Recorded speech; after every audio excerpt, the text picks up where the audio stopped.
Agartala railway স্টেশনে আটক এক ভারতীয় পাচারকারী সহ 5 অবৈধ বাংলাদেশি নাগরিক।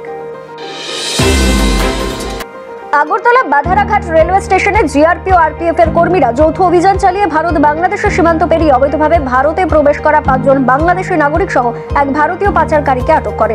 আগরতলা রেলওয়ে স্টেশন থেকে বহিরাজ্যে যাওয়ার উদ্দেশ্যে তারা কলকাতা শিয়ালদাহগামী কাঞ্চনজঙ্ঘা এক্সপ্রেস ট্রেনে ওঠার আগেই 6 জন নাগরিককে সন্দেহ হয় জিআরপি এবং আরপিএফ কর্মীদের।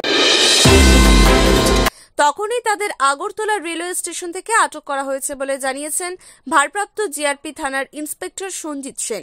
ধৃতদের মধ্যে 5 জন বাংলাদেশি নাগরিক এবং একজন ভারতের মহারাষ্ট্রের পাচারকারী। ত্রিপুরা থেকে বিক্রম কর্মকারের রিপোর্ট, এক্সটিভি বাংলা। আপনারা জানেন প্রত্যেকদিন আমাদের এখান থেকে বাইরের যে ট্রেনগুলো যায় সবগুলাতেই আমরা যাওয়ার আগে থরো চেকিং করি।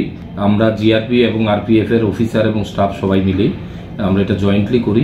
আজকেও তো ধরুন যখন আমরা বাইরের কাঞ্চনজঙ্ঘা ট্রেনটা যখন যাচ্ছিল তার আগ মুহূর্তে আমরা দেখতে পাই মেন গেটের সামনে টোটাল 6 জনের মতো লোক সাসপিসিয়াস তাদের মুভমেন্ট দেখতে পাই। তখন তাদের আটক করে যে তাদের জিজ্ঞাসাবাদ করা হয়, তাদের নাম অ্যাড্রেস জিজ্ঞাসাবাদ করা হয়।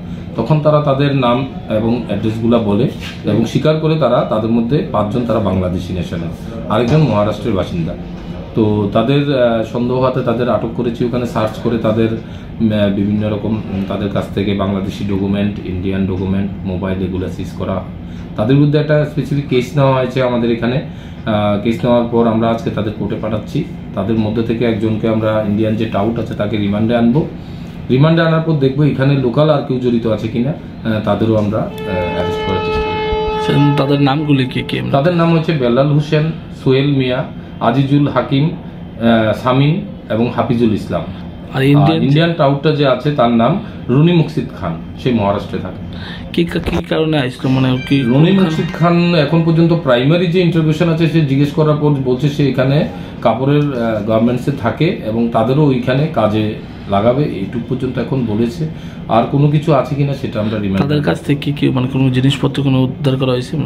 তাদের কাছ থেকে এমনিতে দুজনের কাছে বাংলাদেশি আইডি প্রুফ আছে, birth certificate Bangladeshi, national ID card Bangladeshi এবং তাদের মোবাইল আছে। আর এমনিতে ভারতীয় কিছু টাকা আছে। আর ইন্ডিয়ানের কাছে মোবাইল এবং ইন্ডিয়ান ডকুমেন্টস আছে। তাদের কোর্টে পাঠানো? আজকে তাদের কোর্টে পাঠানো।